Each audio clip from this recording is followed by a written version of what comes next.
Hi and welcome to Dividends Daily. I am Chris and I'm uploading a new video every week sharing my dividend investing journey with Revolut app. In today's episode I will show you my current portfolio value, the dividends received for March so far. I will explain which are the important dividend dates, stocks I'm holding that go ex-dividend in week 11, and also a bit on why I use Revolut's metal plan. I always add the contents of my videos in the description in case you want to skip directly to a specific part of the video. Let's start with a portfolio value update.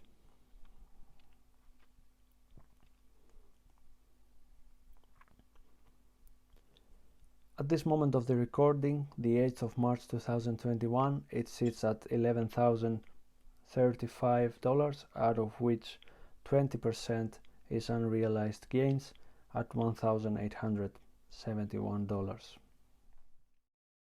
Now let's have a look at the dividends received in the first week of March up to Monday the 8th.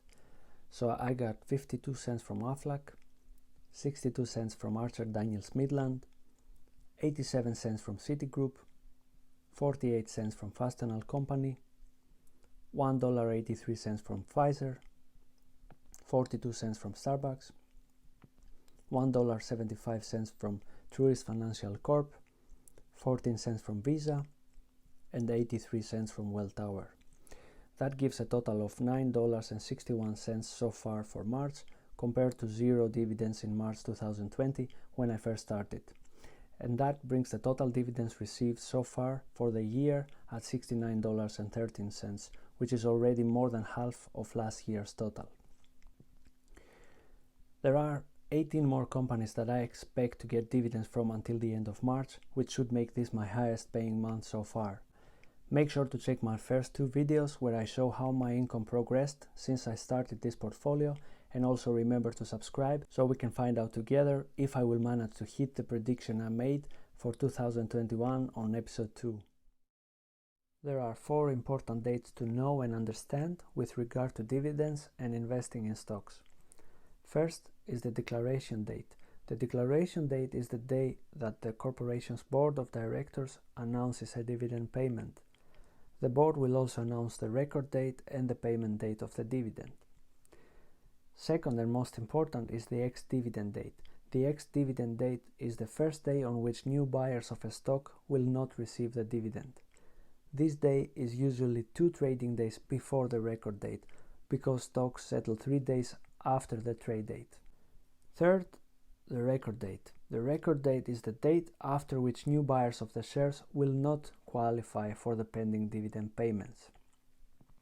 You have to remember that this date is a formality because an investor must buy shares prior to the ex-dividend date in order to own them by the record date. Last, the payment date. The payment date is the date that the dividends are actually paid to the shareholders' investment accounts. A note here for Revolut users is that they have to wait +1 working day to receive the amount in the Revolut app.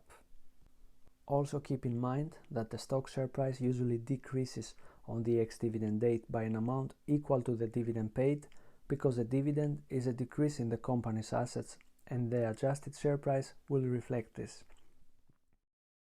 Let's have a look at the companies I'm holding that will go ex-dividend date on week 11, as well as their yield and their estimated pay dates. I have H&R Block that goes ex-dividend on the 15th of March with an expected pay date the 1st of April. It currently yields 5.17%. Western Union that goes ex-dividend on the 16th of March with an expected pay date the 31st of March. It currently yields 3.83%. JP Morgan that goes ex-dividend on the 18th of March with an expected pay date the 28th of April. It currently yields 2.35%. And the last of my holdings that goes ex-dividend on week 11 is Philip Morris with ex-date the 19th of March and an expected pay date the 9th of April. It currently yields 5.56%.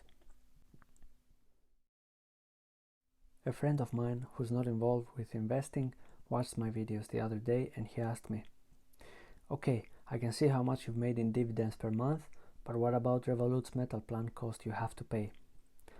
Well, I find this a great and very relevant question, so let me answer this to you as well.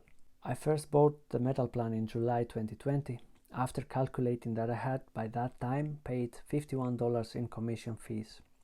That's already 1/3 of the metal plan cost, which was $160 at the time.